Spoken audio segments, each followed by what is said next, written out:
Olá, pessoal do YouTube, sejam bem-vindos a mais um curso aqui no canal. Este está sendo nosso segundo curso voltado para a área de musculação propriamente dito, tá?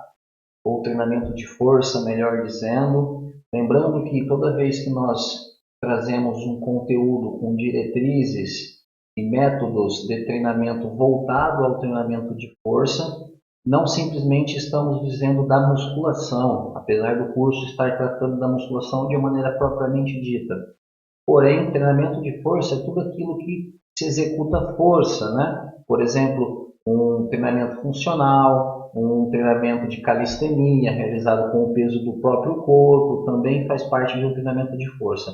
Então, tudo que nós vamos estar verificando aqui nesse curso também se aplica a essas outras formas de treinamento de força, tá? O que nós vamos estar verificando aqui nesse curso são as fases de treinamento, os programas de treinamento e os métodos de treinamento, com o objetivo de levar a uma melhor prescrição e principalmente a periodização do treinamento. Sabe aquele momento que nós ficamos um pouco confusos em determinar o que realmente é uma periodização de treinamento, o que fazer nessa periodização, diferenciar os conhecimentos do que é uma fase de treinamento, o que é um programa de treinamento e o que é um método de treinamento. São três conteúdos de uma maneira didaticamente mentalizada, configurada de uma forma diferente. E quando nós, profissionais da musculação, instrutores de academia, né, profissionais de educação física no geral, vamos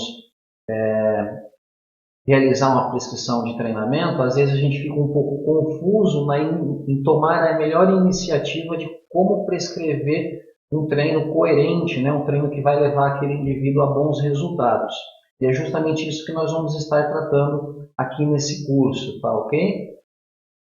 Lembrando primeiramente que, deixa eu me apresentar um pouquinho mais, meu nome é Davis Francis, eu sou profissional de educação física há 15 anos e também sou nutricionista, tá? Porém, o tema principal desse curso aqui é falar de musculação. Em alguns momentos nós vamos falar um pouquinho da área da nutrição em algumas fases de treinamento, porque a alimentação ela é extremamente importante dentro dessas fases, mas não é o objetivo principal desse curso aqui, tá bom? Ao final, depois que vocês realizarem, ou seja, assistirem, né, a todos os vídeos que vão ficar disponibilizados aqui dentro de uma playlist no canal, depois que vocês assistirem a todos esses vídeos, vão ter o direito de receber uma certificação. Porém, eu vou estar falando mais sobre essa certificação no último vídeo, tá bom? Então, nós vamos estar falando de fases de treinamento, programas e métodos com o objetivo principal do quê? De melhorar a prescrição do treinamento de força, como eu já falei anteriormente. Tanto se aplica à musculação, mas também se aplica a outros métodos de treinamento. Iniciando falando das fases de treinamento, ela possui todas essas fases aqui, ó. Tá? Todo o conteúdo desse curso aqui, pessoal, é um conteúdo que eu trouxe da literatura, da minha experiência prática. Com 20 anos, basicamente, eu trabalho e pratico, sou praticante de musculação, mesmo antes de eu começar o curso de graduação de Educação Física. Eu ter ingressado na Educação Física foi uma consequência, porque eu já estava muito envolvido com exercício, com treinamento e tudo mais. Praticava lutas, praticava a musculação desde 1995, eu tinha apenas 13 anos de idade quando eu comecei. Então, o que eu trouxe aqui para esse curso, para vocês, é exatamente uma bagagem em conjunto. Tá? Muitas vezes vocês não vão verificar exatamente essa linguagem de treinamento, dividindo as metodologias de treino nessas três diretrizes: fases, programas e métodos. Mas pelo menos para mim foi uma forma que eu tive um entendimento de todos os cursos que eu já realizei na área, de todos os livros que eu já li e artigos científicos. Foi uma forma que eu verifiquei dentro de alguns livros, de alguns autores, né? Ushida, Bacurau, Bompa, entre diversos outros aí, E eu trouxe aqui de uma maneira que ficasse mais didática para vocês aprenderem, entenderem e transferir isso para a prática, porque essa é a dificuldade da maioria de nós, né? É pegar um conteúdo teórico e transferir para a prática, tá bom? Então nós estamos nessas fases de adaptação, hipertrofia, força máxima, resistência, transição e a fase regenerativa. Nós vamos escorrer então dentro do entendimento de cada uma dessas fases. Por quê? Porque dentro de uma periodização de treinamento, o que nós utilizamos é exatamente isso. O que seria períodos de treinamento, né? O que leva a uma periodização? É exatamente utilizar o tempo, né? As datas, inicia-se de tal período até tal período, vai se treinar dentro de uma fase. E dentro dessa fase nós vamos estar verificando que existem as suas metodologias, a forma, as suas características, né? Cada fase tem as suas características e nós vamos estar discorrendo essas características. Então, dentro de um período e de outro período, nós vamos trabalhar uma fase. Em outro período seguinte, vai trabalhar uma outra fase. E dessa forma, nós vamos conseguir elaborar uma periodização de treinamento, onde a prescrição vai ser feita de uma maneira diferenciada em cada fase de treinamento, que vai se levar de acordo com o objetivo, de acordo com o estímulo metabólico, tá bom? De um estímulo no nosso organismo. Vamos começar falando então com a fase de adaptação. Nós vamos começar falando com os objetivos dessa fase. O objetivo principal da fase de adaptação é a aprendizagem dos exercícios. Essa fase de adaptação, que ela é bastante utilizada para pessoas iniciantes e aquelas pessoas que pararam ao longo de um tempo de praticar musculação e estão retornando. E esses indivíduos necessariamente precisam entrar nessa fase de adaptação. Ou seja, essa fase de adaptação vai ser a fase que vai fazer com que a pessoa que está retornando ou iniciante em musculação melhor desenvolva suas capacidades físicas, tenham seus melhores resultados. Entre um dos objetivos é o que? O aprendizado do exercício.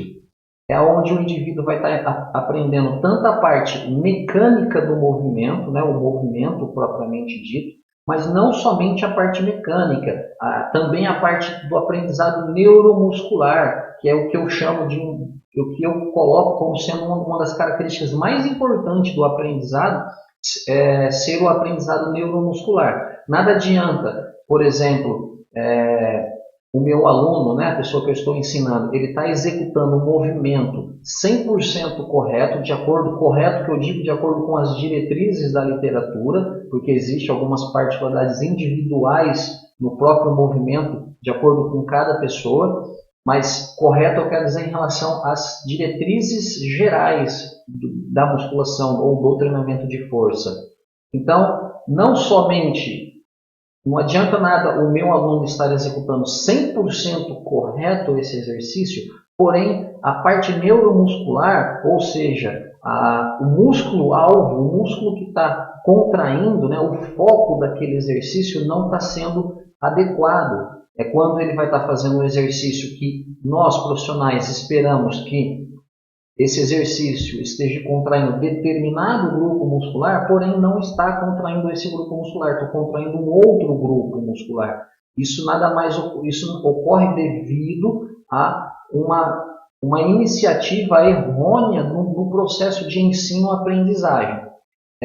Esse processo de ensino-aprendizagem na musculação é um processo bastante complexo que vai abrir um leque para que eu desenvolva um outro curso aqui para vocês no canal, que nós vamos estar falando só desse processo de ensino-aprendizagem, só da parte biomecânica do movimento. Isso vocês já estão cansados de ver na literatura, né? Eu já li várias literaturas, já verifiquei, já fiz vários cursos falando só sobre biomecânica do movimento, mas eu quero trazer para vocês de uma forma mais aprofundada o que tem pouco na literatura, que é essa parte neuromuscular, que é exatamente essa parte do foco, da sensação do trabalho muscular correto. Por exemplo, para as meninas aí que são personal trainers, né? Ou até mesmo para os homens que vão orientar suas alunas que são do sexo feminino, muitas delas acabam realizando exercícios que tem uma forte ativação em determinado grupo muscular, mas que na realidade elas executam e não sentem esse grupo muscular. É o caso do músculo glúteo. um dos músculos mais com a pretensão de trabalho dentro da musculação, né, o músculo mais pretendido, né, de se ativar na musculação aí no treinamento feminino seria o músculo glúteo. E muitas vezes a pessoa essa mulher ela vai executar o exercício de agachamento, que é um exercício que nós encontramos na literatura sendo um dos melhores exercícios para desenvolver o glúteo, porém ela executa diversos agachamentos de suas variáveis e no dia seguinte não está com esse glúteo dolorido, ou mesmo na hora do momento do treino não está tendo uma sensação forte de trabalho nesse glúteo. Está sentindo muito mais o quê? Os músculos da coxa, quadríceps, posterior de coxa. Isso ocorre exatamente porque a conduta da abordagem no processo de ensino-aprendizado que esse indivíduo teve quando ele começou a aprender os principais exercícios da musculação não estavam em equilíbrios, não haviam sido bem orientados. Tá? E aí acabou com que fizesse com que a parte mecânica, a parte coordenativa desse movimento não tivesse uma sinalização na contração nesses grupos musculares. Mas enfim, o aprendizado do exercício é uma das características e objetivos, né? Principalmente o objetivo dessa fase de adaptação aqui, bastante importante. O fortalecimento das estruturas. Então, inicialmente eu tenho um indivíduo que ele está sedentário, não está praticando atividade física alguma e começa a praticar musculação. E automaticamente ele não pode ser submetido a cargas de treinamento muito forte, muito intensa, porque as estruturas articulares dele, as estruturas ósseas, cartilagem, membrana articular, cápsula articular, ligamentos, tendões e o próprio músculo ainda não tem um fortalecimento capaz de suportar grandes cargas de treinamento. Então, um dos objetivos dessa fase é exatamente um fortalecimento estrutural progressivo, onde aos poucos esse indivíduo vai ser submetido a uma intensidade de treino maior. Nós vamos estar verificando mais sobre isso quando a gente começar a falar nos próximos slides sobre as características dessa fase. Tá? Um outro objetivo é o controle neuromuscular, que nada mais é que a diferenciação entre os estímulos e a adequação dos mesmos em relação ao que o meu sistema nervoso central, né, o meu cérebro, que comanda a musculatura, vai estar estimulando. Então é quando nós entramos naquela parte da cinesiologia do movimento e biomecânica, dos estudos dos grupos musculares, agonistas, antagonistas e os sinergistas, sendo os músculos agonistas o motor primário, os antagonistas, os motores contrários, que vai provocar uma chamada cocontração, que seria uma contração inversa daquilo que nós esperamos para o movimento, e também os músculos sinergistas. Esses músculos sinergistas são os músculos que colaboram para o músculo agonista, que é o músculo primário, né? O alvo ali, o motor primário. Para vocês na prática entenderem um pouco melhor, imagine um indivíduo realizando um exercício supino, que é um exercício bastante conhecido. Esse exercício ele tem como principal objetivo trabalhar o músculo do peitoral. Então o peitoral ele é o que nós chamamos de músculo agonista, tá? É o motor primário do movimento. É ele que é responsável por realizar a maior força, o maior torque na execução daquele movimento. Aí nós temos os músculos contrários ao músculo peitoral, seriam os músculos do tronco, mas a parte posterior do tronco, o meu trapézio, o meu deltoide posterior, até mesmo os romboides, tá? Os infraespinhal. Então esses músculos eles estariam executando uma cocontração, ou seja, uma contração ao contrária daquilo que eu espero. Eu espero que o meu peitoral faça o levantamento da barra, né, empurre essa barra no exercício supino, e esses músculos de trás, né, os antagonistas, vão estar fazendo uma movimentação contrária, né, querendo deslocar o meu cotovelo para baixo. Aí. Nós temos aí então também o sinergista dentro desse exercício, que nada mais seria o deltoide anterior, que é o músculo da frente, né, do meu ombro, localizado numa posição paralela ali, adjacente, né, bem do lado do músculo peitoral, por isso que ele ajuda no movimento, executando basicamente quase que a mesma função. E temos também o músculo do tríceps, que ajuda na extensão do cotovelo, ou seja, ele ajuda você a estender totalmente o teu cotovelo. Esses músculos seriam os músculos sinergistas. Então, resumindo, nós teríamos aí o peitoral no exercício de supino como músculo agonista, os músculos de trás, né? Supraespinhal, infraespinhal, redondo maior, redondo menor, trapézios, deltoide posterior, todos esses músculos sendo os músculos antagonistas do movimento, e o deltoide anterior e o tríceps braquial sendo os músculos sinergistas, ou seja, ajuda no movimento propriamente dito do músculo antagonista. O que ocorre nessa fase de adaptação é que o indivíduo ele precisa se capacitar, receber orientações de uma forma que ele vá se capacitar no melhor controle desses grupos musculares. Por isso que é importante, durante a aprendizagem do exercício, você aprender a parte neuromuscular e o foco do músculo. Ou seja, para quando ele realizar um exercício para aquele grupo muscular, que realmente esse estímulo esteja indo para esse grupo muscular. É importantíssimo que nós, profissionais, identificamos esse contexto, identificamos se realmente ele está sentindo aquele grupo muscular e se não está, que a gente arrume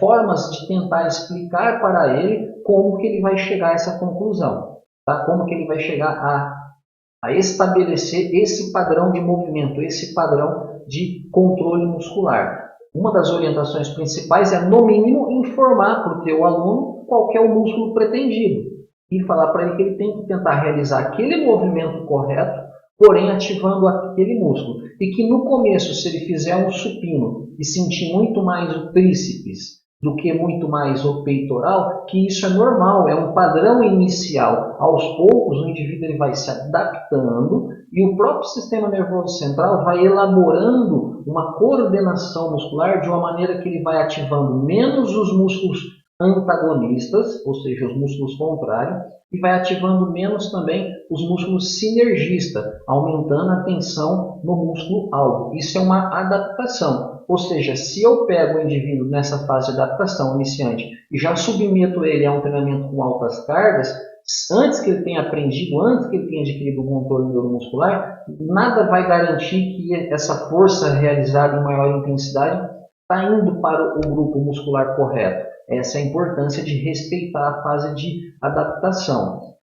O ganho de força e de flexibilidade também é importante, né? O ganho de força nós já comentamos aqui sobre o fortalecimento estrutural, junto vem esse ganho de força das estruturas, principalmente do músculo, mas também ligamento, tendão e ossos. E a flexibilidade ela é uma característica que não deve ser negligenciada de forma alguma nessa fase, porque é necessário um mínimo de flexibilidade regular, né? Digamos assim, um mínimo de flexibilidade mediana, uma flexibilidade média, de acordo com o que se encontra na literatura, para que na execução de todos os exercícios eu não corra risco de adquirir lesão articular nem muscular e também tenha um bom desempenho na execução desses exercícios. Por exemplo, pessoas que têm encurtamento de glúteo, isquiotibiais e panturrilha não conseguem realizar agachamento a fundo. Caso insistam nesse movimento, a mobilidade do quadril dele não sendo tão boa, mais cedo ou mais tarde ele vai acabar adquirindo uma lesão de coluna. Então, uma coisa leva a outra. Eu preciso ter boa flexibilidade, por exemplo, do músculo peitoral para realizar um exercício de crucifixo e não correr risco de romper o meu peitoral, que é um outro tipo de lesão muito comum também na musculação, ruptura de peitoral. E além de correr menos risco, para que eu consiga ter uma amplitude de movimento boa, né, qualificada, a desenvolver uma tensão apropriada na minha fibra muscular, para que eu ganhe massa muscular, ou seja, que esse exercício tenha uma boa realização, que nós vamos ver na fase de hipertrofia depois. Então a flexibilidade ela não pode ser de forma alguma negligenciada, tá, gente? Além da flexibilidade, nós precisamos também de uma harmonia entre força e flexibilidade. A harmonia é diferente desse contexto que eu expliquei anteriormente. A harmonia entre força e flexibilidade nada mais é que o desequilíbrio entre força com ela mesma, flexibilidade com ela mesma ou entre um e outro. Ah, como assim, professor? A força com a força, a harmonia entre força e força é quando nós verificamos, existem duas formas de verificação. Nós verificamos que um grupo muscular é mais forte em relação ao outro. Precisa ser corrigido isso, tá? Ou um membro do corpo, um membro, né? Uma lateralidade é mais forte do que o outro. Por exemplo, eu tenho um braço mais forte que o outro, uma perna mais forte que o outro. Isso é muito comum ocorrer. Nós vamos verificar um pouco mais sobre isso para frente. E a flexibilidade é a mesma coisa. Por exemplo, eu tenho uma perna mais flexível, outra perna mais encurtada. Ou entre grupos musculares diferentes. Por exemplo, eu tenho isquiotibiais, os posteriores da coxa, bem flexível, né, com uma boa amplitude de movimento. Porém, o meu glúteo ele pode ser encurtado. E aí o isquiotibial ele já é naturalmente mais alongado para compensar uma deficiência de mobilidade do glúteo, que vai levar também o quadril a ser mais rígido, né, com uma menor mobilidade. E esses desequilíbrios vai levar todo um problema de execução e risco de lesão depois. Precisa ser trabalhado exatamente nessa fase aqui. E também o equilíbrio entre as duas variáveis. Eu posso ter um músculo muito forte e pouco flexível, ou muito flexível e um músculo fraco. Ambas as condições vai levar a um pior desempenho ali na realização dos exercícios na musculação, assim como um maior risco de lesão também, tá? E tem também as adaptações fisiológicas. Vejamos que até aqui, ó, daqui para cima, tudo isso aqui foi característica mais funcional, né? Uma característica mais funcional, ou seja, osso, músculo, exceto aqui a questão da parte do sistema nervoso central, né? O controle neural. O resto são objetivos mais funcionais, mas existem também os objetivos fisiológicos, as adaptações fisiológicas. Só aqui abriria um outro leque para a gente estar falando sobre fisiologia do treinamento de força, mas não é o objetivo principal, tá? O objetivo principal aqui é apenas vocês terem um entendimento que eu preciso respeitar essa fase de adaptação, isso precisa existir, essa é a fase mais importante do treinamento de força, é a fase de adaptação. Uma fase de adaptação negligenciada ou praticada de uma forma incoerente, a pessoa vai ter prejuízo para o resto da vida dela. É isso que vocês têm que estar explicando para os alunos de vocês. Ela vai ter prejuízo para o resto da vida. E vocês, profissionais, também precisam ter essa consciência de que a fase mais importante é essa. O maior valor que o profissional da educação física tem é em ensinar, né? Por isso nós somos profissionais da educação física. A gente educa as pessoas na obtenção de um físico mais saudável e esteticamente mais desenvolvido. Automaticamente, essa educação ela nos coloca dentro de um patamar profissional na função de professor, aquele que ensina. Então, essa fase de adaptação é aquilo que mais traz uma característica de valor para a nossa profissão. Então, vocês têm que ter essa consciência, porque aqui é onde vocês são mais necessários.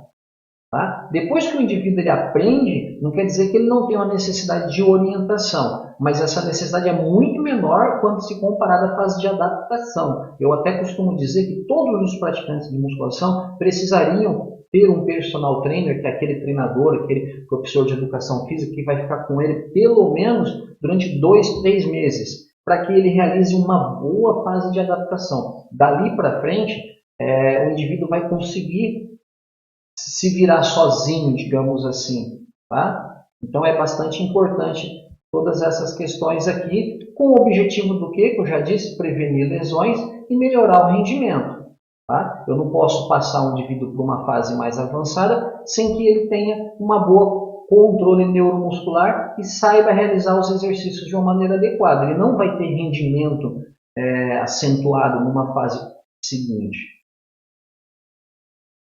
E aqui nós temos, então, as características dessa fase de adaptação. As características, pessoal, nada mais é do que a manipulação das variáveis do treinamento de força. É toda vez que a gente fala de carga, de repetições, de séries, de tempo de intervalo, de ordem de exercício, escolha dos exercícios, sequência semanal, a divisão de treino propriamente dito. Isso tudo são variáveis do treinamento de força, tá? Eu vou para vocês terem um entendimento de cada fase de treinamento, para depois dos programas, para depois do método, e diferenciar uma coisa de outra, entender como eu encaixo tudo isso, né, todo esse conhecimento para prescrever o treino, eu preciso citar um pouco sobre essas variáveis de treinamento. Preciso citar um mínimo. Por que eu digo um mínimo? Porque é uma outra linha de conhecimento dentro da musculação que abre um outro leque para um outro curso que eu pretendo deixar para vocês aqui também. Tá? São vários os cursos que eu já tenho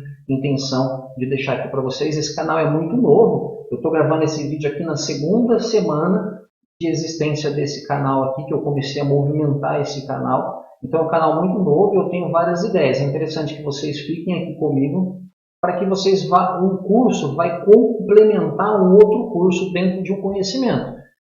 Nada mais é que 20 anos que eu estou ali envolvido com esse treinamento de força, com a musculação principalmente, e é muito conhecimento para que num único curso nós consigamos trabalhar e desenvolver todo esse grau cognitivo de aprendizagem, né? Então não dá, mas eu preciso falar um pouquinho sobre cada característica, tá ok?